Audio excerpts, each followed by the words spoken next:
नमस्कार दोस्तों, मैं पंडित शिवम शर्मा आज एक जनपत्रिका लेकर के आया हूँ आपके सामने। ज्योतिष पे निरंतर चर्चा करते हुए किसी न किसी चीज़ का हमें पता लगता रहता है। तो आइए हम बात करते हैं। ये मेरे एक जजमान हैं, गौरव वर्मा जी। तो इनकी एक कुंडली है और इनकी समस्याएं बहुत सारी हैं, परंतु हम समस्या के बारे में बाद में विचार करेंगे। पहले हम जानेंगे कि इस जनपत्रिका में अगर जो नए जातक, जो नए ज्योतिषाचार्य हैं, जो जन्म पत्रिका सीख रहे हैं, अगर उनको ये पता लग जाए कि कौन सा ग्रह कैसा फल कर रहा है, तो उसके हिसाब से वे बड़ी आसानी से पता लगा सकते हैं कि जातक का फ़िलहाल का समय कैसा चल रहा होगा। तो जानते हैं इस जातक का। यहाँ पे देखिए, ये नंबर 6 है। आप सभी लोग जानते हैं कि इस वाले खाने में जो भी नंबर होता है डला हुआ, वह हमारा लग्न कहलाता है। अब 6 नंबर का मतलब हो गया कन्या राशि, यानी कि ये कन्या लग्न हुआ।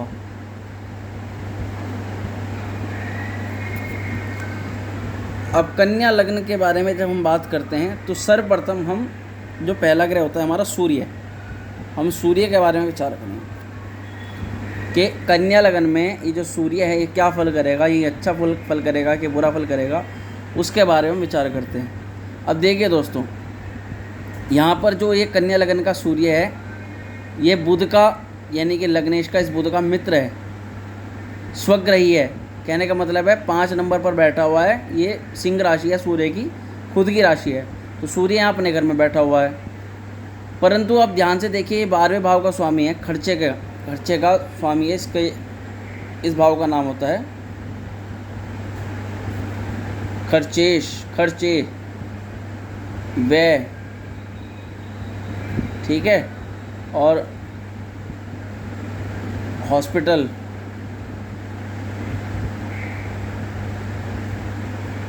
कहने का मतलब है 12वां भाव अच्छा नहीं होता।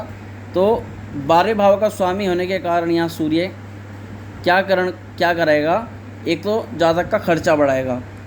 जातक अलग अलग कामों में, और जो काम के काम भी नहीं होंगे वहाँ पे भी उसका पैसा जो है निवेश होगा। इसके अलावा भी अब आप देख सकते हैं कि यहाँ सूर्य अकेला नहीं बैठा हुआ, सूर्य के साथ में शुक्र भी है और मंगल भी है। अब यहाँ पे इस जन्म पत्रिका में जो मंगल है वह तो परम पापी है, यानी कि इस कुंडली के अंदर पूर्ण तरह से बुरा फल करने वाला है, और सूर्य शुक्र के साथ में बैठा हुआ है। तो ये तीनों ग्रहों की जो युति है, ये क्या फल करेगी, एक तो इस जातक का जो विवाह है, विवाह देर में कराएगी, विवाह में देरी इसको देखनी पड़ेगी।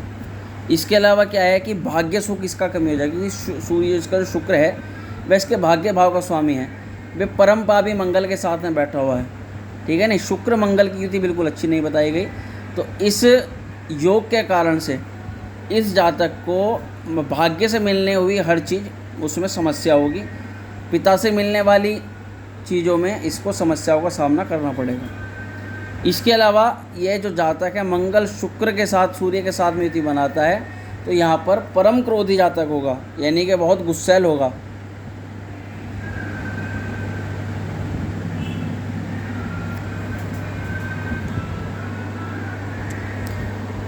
तो ये हम जान सकते हैं कि ये सूर्य के बारे में हमने बात करी। इसी प्रकार दोस्तों हम बात करेंगे अब चंद्रमा के बारे में।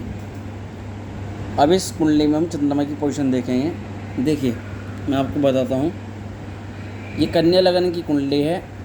कन्या लगन में जो चंद्रमा है हमारा, वह षष्ठम भाव में स्थित है। अब कन्या लगन में जो चंद्रमा षष्ठम भाव में स्थित है, ये क्या फल करेगा। देखिए, कन्या लगन में जो चंद्रमा है वह लाभेश, यानी कि हमारे 11वें भाव का स्वामी होने के कारण इसको लाभेश कहा गया है। ये लाभ भाव है, इस भाव का स्वामी होने के कारण चंद्रमा को लाभेश कहा जाएगा। तो चंद्रमा लाभेश होने के कारण पाप फलप्रद करेगा।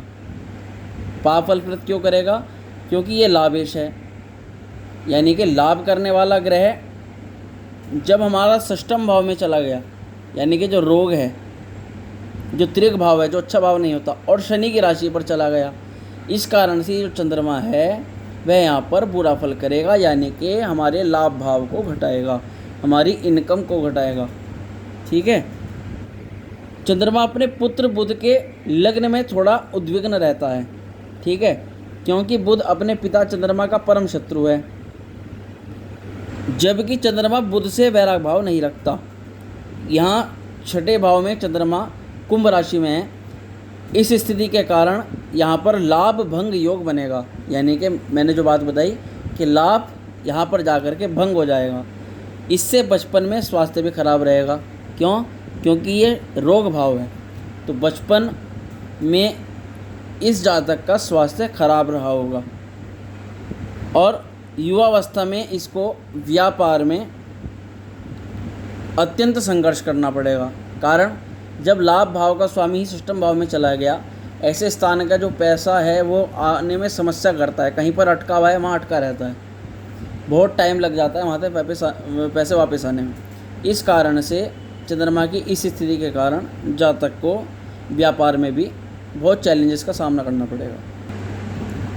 दोस्तों, इसी तरह से कन्या लग्न में अब हम मंगल की बात करेंगे। जी हाँ, इस बात का काफ़ी लोगों को इंतज़ार है कि कन्या लग्न में मंगल क्या फल करेगा, क्योंकि सभी को पता है कि भाई कन्या लग्न में जो मंगल है वह अष्टमेश है, अष्टम भाव का स्वामी है और आपके थर्ड हाउस का स्वामी है। तो तृतीय भाव का और अष्टम भाव का स्वामी होने से, अष्टम यानी कि मृत्यु भाव का स्वामी होने से मंगल यहाँ अत्यंत पापप्रद फल करने वाला है। वैसे भी बुध का परम शत्रु है। तो देखिए दोस्तों, कन्या लग्न में मंगल तृतीयेश व अष्टमेश होने से परम पापी है। कन्या लग्न में मंगल नकारात्मक ऊर्जा प्रदायक करे, यानी कि यहाँ प्रथम स्थान में मंगल कन्या शत्रु राशि में है। वही गलत बोल दिया मैंने, मंगल 12वें भाव में है, यानी कि मंगल सिंह राशि का है। तो कन्या राशि का लग्नस्थ, हाँ दोस्तों, हम देखते हैं कि मंगल यहाँ 12वें भाव में स्थित है। कन्या लग्न में मंगल तृतीयेश व अष्टमेश होने से परम पापी है। कन्या लग्न में मंगल नकारात्मक ऊर्जा प्रदायक है। यहाँ द्वादश भावस्थ मंगल सिंह यानी कि अपनी मित्र राशि में, ये 5 नंबर पर मंगल बैठा हुआ है, यानी कि मित्र राशि में। यहाँ द्वादश भावस्थ मंगल सिंह राशि में है और अष्टमेश के द्वादश में जाने से विमल नामक विपरीत राजयोग की सृष्टि उत्पन्न होती है। यानी कि जब हमारा अष्टमेश, ऐसा कहा गया है, जब अष्टम भाव का स्वामी 12वें भाव में चला जाए तो वो शुभ फल करने लगता है, यानी कि अष्टम भाव के पाप फलों को 12वें में जाना, यानी कि खर्चे में जाना शुभ माना गया है। तो ऐसे राजयोग को कहा जाता है विमल नामक राजयोग। साथ ही पराक्रम भंग योग भी इसको कहा जाता है। ऐसा जातक अत्यधिक पराक्रमी, साहसी व क्रोधी होता है। मंगल की यह स्थिति कुंडली को मांगलिक बनाती है। फलतः ऐसे जातक में धैर्य की कमी होती है और जिसके कारण से वह अपने भाई बहन व पत्नी से उलझता रहता है, झगड़े करता रहता है। उसकी अपनी पिता के साथ भी नहीं बनती। प्राय जाति व समाज में प्रतिष्ठा का हानि के अवसर उपस्थित होते रहते हैं।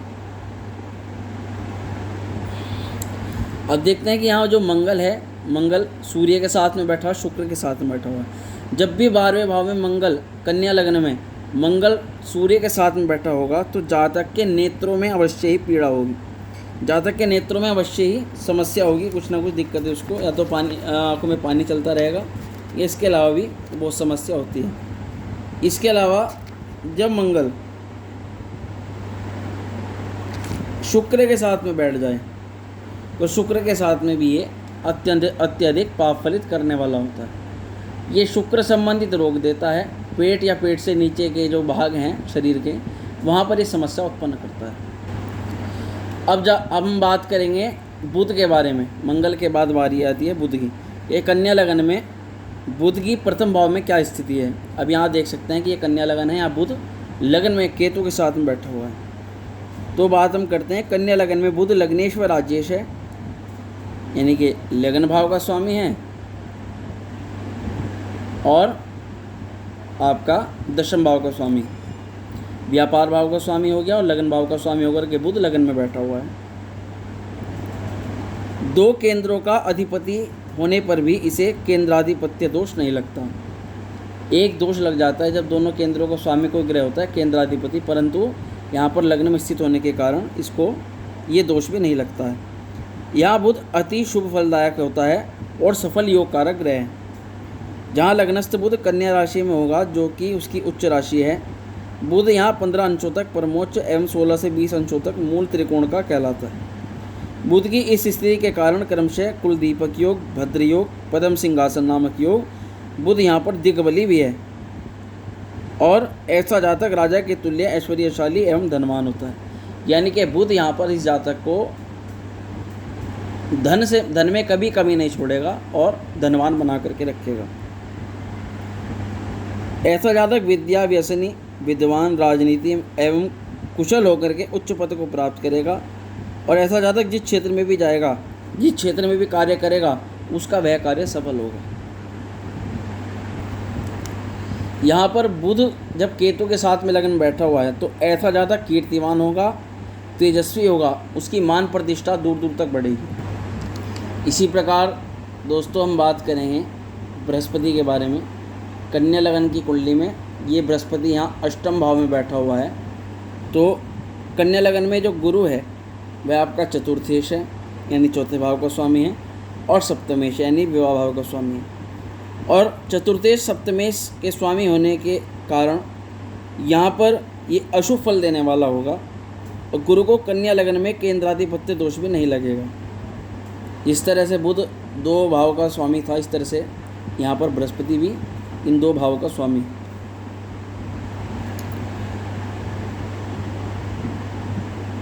तो हम देखते हैं कि अष्टमस्थ बृहस्पति यहाँ पर मेष राशि में स्थित है, मंगल की राशि में स्थित है। ये देखिए बृहस्पति यहाँ पर सुख भंग योग एवं विवाह भंग योग की सृष्टि कर रहा है, क्योंकि चतुर्थ भाव हमारा सुख है, सप्तम हमारा विवाह है, यानी कि इन 2 भावों का नाश कर रहा है बृहस्पति। फलतः विलंब विवाह की स्थिति होगी। अब यहाँ 2 ग्रहों ने कह दिया कि भाई विवाह देरी में होगा, एक तो मंगल और एक बृहस्पति, यानी इस जातक की निश्चित ही विवाह में ये देरी से इसका विवाह होगा। और जातक के पत्नी से वैचारिक मतभेद रहेंगे, ये संभव है। और गुरु राजद्वार सम्मानित पद वाले पद पाने में बाधक का काम करेगा।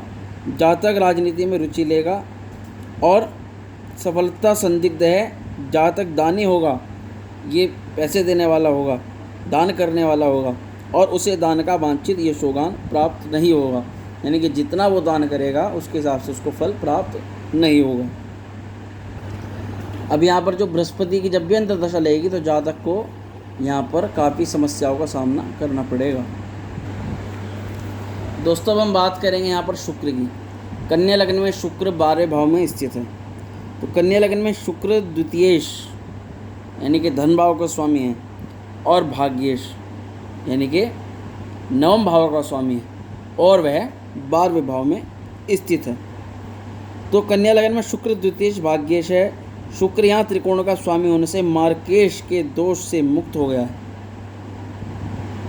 यानी कि जो दूसरा भाव है वो मारक भाव है, 9वां भाव भाग्येश है और मारक भाव 12 में चला गया, यानी कि यहाँ पर इसका मार्केश का दोष दूर हो गया।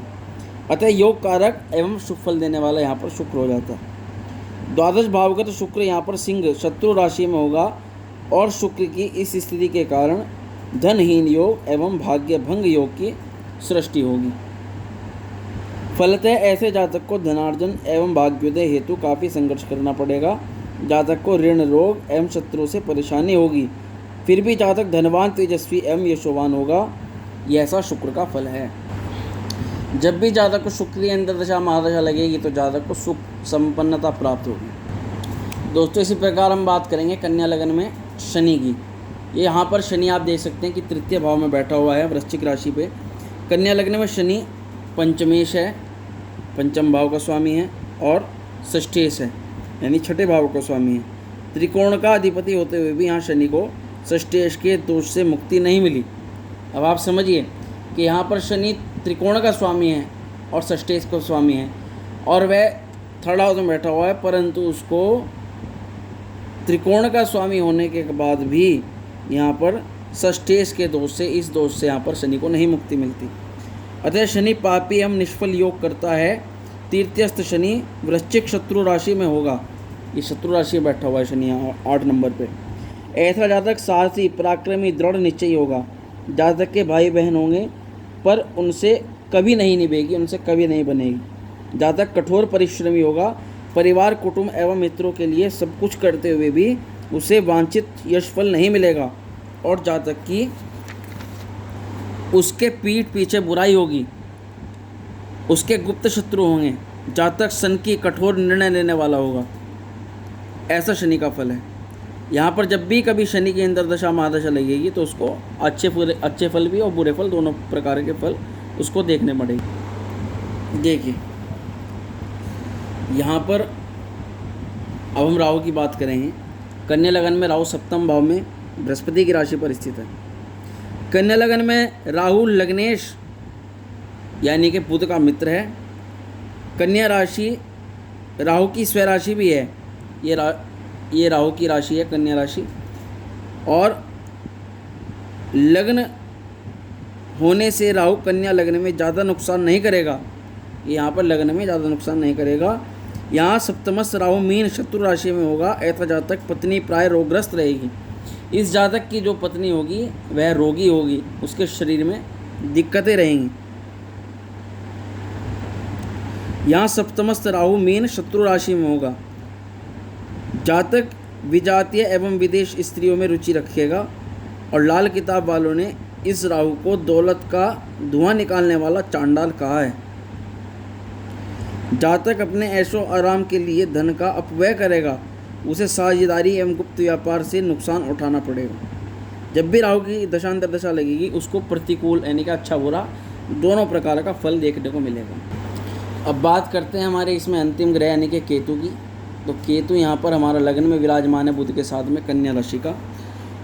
तो कन्या लग्न में केतु लग्नेश बुध से शत्रु भाव रखता है। कन्या केतु की नीच राशि भी कही गई है, यानी कि केतु इस राशि पर यहाँ पर नीच का हो गया। और कन्या केतु की नीच राशि भी कही गई है। अतः कन्या लग्न में केतु ज़्यादा नुकसानदायक साबित होगा। यहाँ केतु प्रथम स्थान में कन्या राशि में स्वग्रही मूल त्रिकोण में होगा। ऐसा जातक का शरीर पतला या कमजोर रहेगा। प्राय बीमारी में औषधियाँ काम नहीं कर पाएंगी। तंत्र मंत्र से आध्यात्मिक ऊर्जा मिलेगी। यदि सप्तमेश बृहस्पति की स्थिति भी प्रतिकूल हो तो दुर्भाया योग बनेगा। जब भी केतु की दशा अंतर्दशा लगेगी तो जातक संघर्ष का सामना करना पड़ेगा जातक को, और कठिन दुख उठाना पड़ेगा। दोस्तों हमने आज कन्या लग्न का संपूर्ण ग्रहों का फलादेश किया है कि कौन सा ग्रह जब किस भाव में बैठा हुआ है। इस कुंडली के अनुसार आप दूसरी कुंडलियों का भी फलादेश कर सकते हैं। तो मेरी और वीडियो देखने के लिए मेरे चैनल को सब्सक्राइब करें और भी ज्ञानवर्धन फलादेश प्राप्त करने के लिए आप मुझसे संपर्क भी कर सकते हैं, कुंडली भी दिखा सकते हैं। पंडित शिवम शर्मा, ये मेरा कॉन्टैक्ट नंबर है।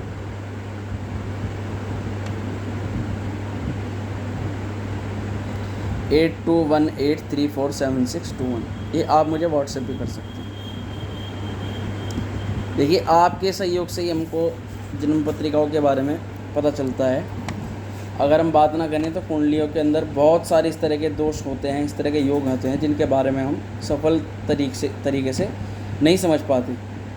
तो धन्यवाद। मैं आशा करता हूँ आपको काफ़ी कुछ समझ में आया होगा।